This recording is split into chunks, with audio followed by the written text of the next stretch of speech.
بسم الله الرحمن الرحيم. النهارده هنتكلم عن الدرس الثاني في التاريخ بعنوان عصر الدولة القديمة. قبل ما نخش في عصر الدولة القديمة لازم نعرف ونتأكد كمان إن عصر الدولة القديمة بيبتدي من الأسرة السبعة لحد الأسرة العشرة. مش بس كده، ده كمان بيطلقوا على عصر الدولة القديمة عصر بناة الأهرام، يعني العصر ده اتبنى فيه أهرامات كتير. ويجي لي سؤال ويقول لي بما تفسر يا مستر ليه سمي عصر الدولة القديمة بعصر بناة الأهرام؟ هقول له لكثرة ما شيدوه من أهرامات أو لكثرة ما بنوه من أهرامات. منين بقى لحد فين؟ قال لك من جنوبا من الفيوم حتى الجيزة شمالا. طيب يا مستر ايه تاني؟ بيقول لك في عصر الدولة القديمة اكتر حاجة هم عملوها الاهرامات. طب الاهرامات دي كانت بمثابة ايه؟ قال لك الاهرامات دي كانت عندهم زي المقابر. طب يا مستر هم بنوا الاهرامات والمقابر ليه؟ اقول له الاعتقاد المصري القديم في حاجة اسمها او اعتقاد عنده اسمه البعث والخلود. هو ايه البعث والخلود ده بقى؟ قال لك المصري القديم كان في اعتقاده ان هو لما يموت او يتوفى ان دي مش نهاية الحياة، انما هو دي بداية الحياة الابدية بتاعته، ان هو بعد ما يموت او بعد ما يتوفى هيصحى تاني او هيبعث مرة اخرى وتبدأ بقى حياته الابدية اللي مش هيموت فيها تاني. والنتائج المترتبة على اعتقاد المصري القديم في البعث والخلود، يعني نتيجة ان هو او النتائج المترتبة على ان هو فكر ان هو لما يموت هيصحى مرة تانية ويبتدي يعيش حياته الابدية، ان هو عمل لي 3 حاجات مهمين جدا. اول حاجه بناء الاهرامات او المقابر، لان الاهرامات عند المصريين القدماء كانت مقابر، والمقابر بتساوي كلمه الاهرامات. تاني حاجه عملها المصري القديم او عملوها المصريين القدماء هو وضع مع المتوفي اللي هو الميت يعني كل ما يلزمه. يعني ايه يا مستر؟ يعني بيحط معاه الاكل بتاعه والشرب بتاعه، بيحط معاه ادواته اللي كان بيستخدمها، ملابسه اللي كان بيلبسها، ادوات الزينه بتاعته، وطبعا اسلحته اللي كانت معاه.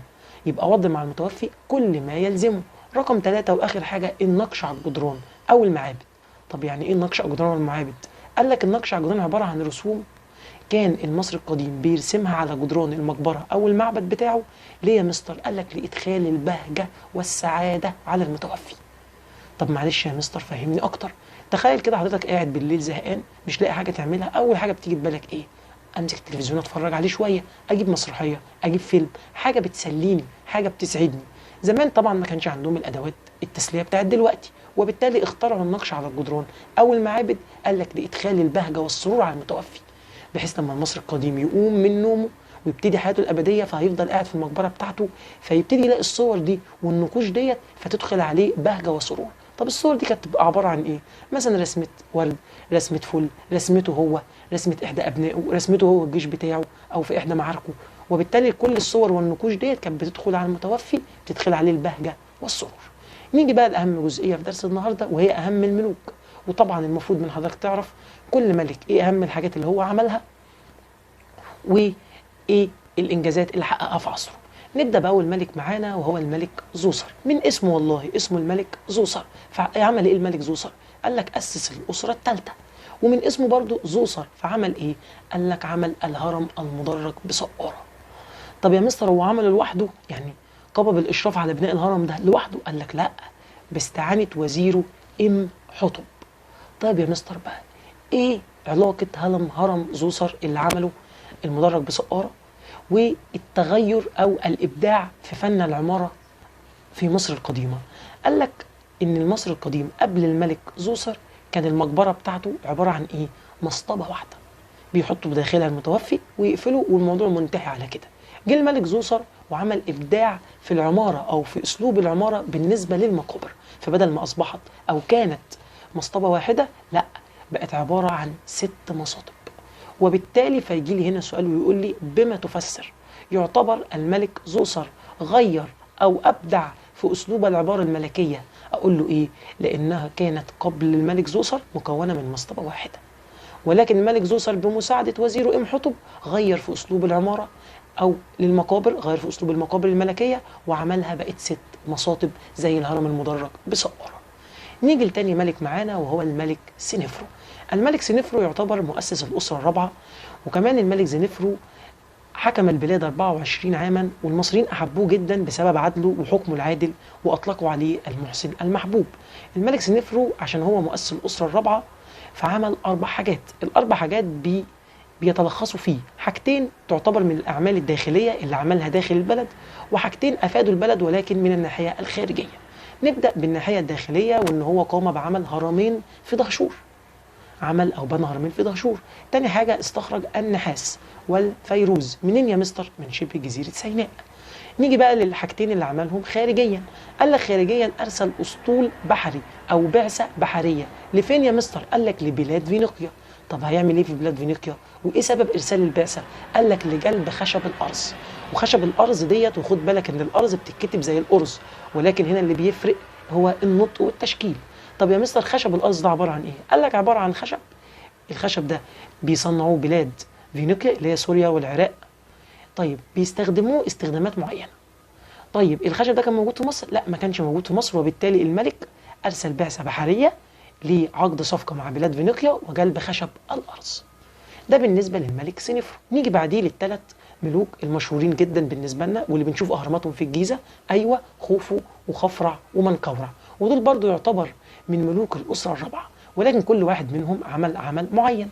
نبدا بالملك خوفو. خوفو عمل ايه؟ قال لك خوفو عمل الهرم الاكبر، ويعتبر الهرم الاكبر دوت من عجائب الدنيا السبع بسبب ارتفاعه.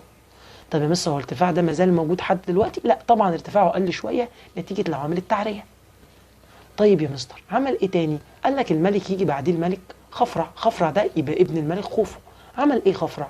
قال لك قام ببناء الهرم الاوسط، اللي هو بين الهرم الاكبر وبين الهرم الاصغر. كمان امر بنحت تمثال ابو الهول. يبقى الملك خفرع عمل حاجتين مهمين جدا، عمل الهرم الاوسط وقام بايه تاني؟ ايوه، قام بنحت تمثال ابو الهول. نيجي بعديه للملك الثالث والاخير معانا في الاسره الرابعه، وهو الملك منقورع. عمل ايه بقى الملك منقورع ديت؟ قال لك الملك منقورع قام ببناء الهرم الاصغر، ولكن في حته هنا بتميزه، وهي يجي يقول لك بما تفسر. كان عصر الملك منقورع اكثر حريه من والده وجده. ليه يا مستر؟ تقول لي لانه كان في حريه العقيده والعباده. يعني ايه بقى؟ قال لك يعني كل ملك من دول كان بيجي بيفرض نوع عباده معينه الناس لابد انها تعبدها، على عكس الملك منقورع فترك كل شخص يعبد اللي هو عايزه ويمارس شعائره الدينيه بحريه. انا عايز اروح اعبد الشمس، روح اعبد الشمس. عايز تروح تعبد القمر، اتفضل روح اعبد القمر، انا ماليش سلطه عليك في ممارسه شعائرك الدينيه. بكده نكون خلصنا الاسره الرابعه، ولكن قبل ما نخلصها لازم اقول لك ان الاسره الرابعه بعد الملك منقورع سقطت. سقطت ليه يا مستر؟ وتفككت ليه؟ قال لك نتيجه زياده نفوذ كهنه الالهه رع. طب يا مستر بقى معلش وضح لي وقول لي يعني ايه كلمه كهنه؟ قال لك الكهنه دول بمثابه الشيوخ عندنا دلوقتي. فزي ما احنا عندنا دلوقتي شيخ الجامع او القسيس بيبقى موجود في الكنيسه، الناس دول كانوا زمان او بيقولوا عليهم في عصر الدوله القديمه الكهنه. فزمان كان طبعا في عباد او اله واحد، كل المصريين القدماء اكترتهم كانوا بيعبدوه، وبالتالي كان بياخدوا احدى كهنه الاله دوت وبيتم ان هو تنصيبه ملك على البلاد. فزياده نفوذ كهنه الالهه رع وتدخلهم في شؤون الحكم ترتب عليه سقوط الاسره الرابعه. طب مين اللي تولى بعد الاسره الرابعه؟ قال لك تولى بعد الاسره الرابعه كبير كهنه الالهه رع. وبالمناسبه الاله رع هو اله الشمس، او زي ما يطلقوا على اله الشمس الاله رع. قال لك الملك اسر كاف. جاء الملك اسر كاف وعمل حاجات مهمه جدا. اولهم ان هو اسس الاسره الخمسه، بعد كده عمل حاجه اسمها مسلات ضخمه، وبعد كده قال لك ان الملك اسر كاف عمل معابد الشمس المكشوفه. طبعا مش محتاج اقول لك ان هو عمل معابد الشمس المكشوفه ليه يا مستر؟ قال لك لعباده اله الشمس. كمان عمل معابد الشمس المكشوفه لعباده الاله شمس، الاله الشمس، دون ان يكون بينه وبينه حاجب او حد يستر، يعني ساتر. ما فيش ساتر، هو بيعبد الملك بتاعه بحريه، ما فيش بينه وبين الملك بتاعه اي ساتر. طيب بعد الملك اسر كاف مؤسس الاسره الخمسه، جاءت الاسره السادسه، ولكن حصل في اواخر الاسره السادسه تفكك وانهيار. طب يا مستر تفكك وانهيار ليه؟ قال لك بسبب تفكك الحكومه المركزيه اللي بتحكم البلاد، خاصه في عصر الملك بيبي الثاني. بعد عصر الاسره السادسه وتفككها خاصه في عصر الملك بيبي الثاني وتفكك الحكومه المركزيه، الحكومه المركزيه دي اللي بتحكم البلاد وبتصدر القوانين، قال لك دخلت مصر في عصر الاضمحلال الاول. ايه ده يا مستر؟ عصر الاضمحلال الاول يعني في على كده عصر اضمحلال تاني وتالت؟ ايوه، ولكن اللي يهمنا دلوقتي اللي هنقول عليه هو ان مصر بعد عصر الاسره السادسه في عصر الدوله القديمه دخلت في عصر الاضمحلال الاول. ايه بقى المقصود بعصر الاضمحلال دوت؟ قال لك حاله او فتره زمنيه بتدخل فيها البلاد في ايه بقى؟ بتدخل في فوضى وعدم استقرار. طب نقوله مع بعض تاني. يبقى عصر الاضمحلال الاول عباره عن ايه؟ فتره زمنيه بتدخل فيها البلاد في حاله من الفوضى وعدم الاستقرار. مين بقى يستغل الفوضى وعدم الاستقرار ديت؟ قال لك قبائل من اسيا، من قاره اسيا، شافت او عرفت او سمعت ان في مصر حاله من التفكك وعدم الاستقرار، قالت بس فرصتي وجت لحد عندي، انا اخش البلد واستغلها واخد خيرتها. طب ده يعملوه كده ازاي؟ قال لك قامت قبائل من اسيا بالهجوم على مصر، ونجحوا فعلا ان هم يخشوا مصر، ولكن المصريين ما بيسكتوش، فتصدت لهم اسره من مدينه اهنسيا. واللي ما يعرفش مدينه اهنسيا، فمدينه اهنسيا ديت اتخرج منها مجموعه من الملوك قاموا بالتصدي لايه؟ بالتصدي للقبائل الاسيويه اللي جاءت عشان تحتل مصر في عصر الاضمحلال الاول. واهنسيا دي مدينه بني سويف دلوقتي او محافظه بني سويف حاليا. طيب يا مستر، نجحوا في طرد القبائل الاسيويه دي؟ ايوه نجحوا في طرد القبائل الاسيويه ديت، ولكن ما دامش انتصارهم طويل، حتى خرجت اسره من طيبه وقامت بهزيمه الاسره اللي من اهنسيا وطردتهم خارج البلاد، وبالتالي بدات عصر الدوله الأموية.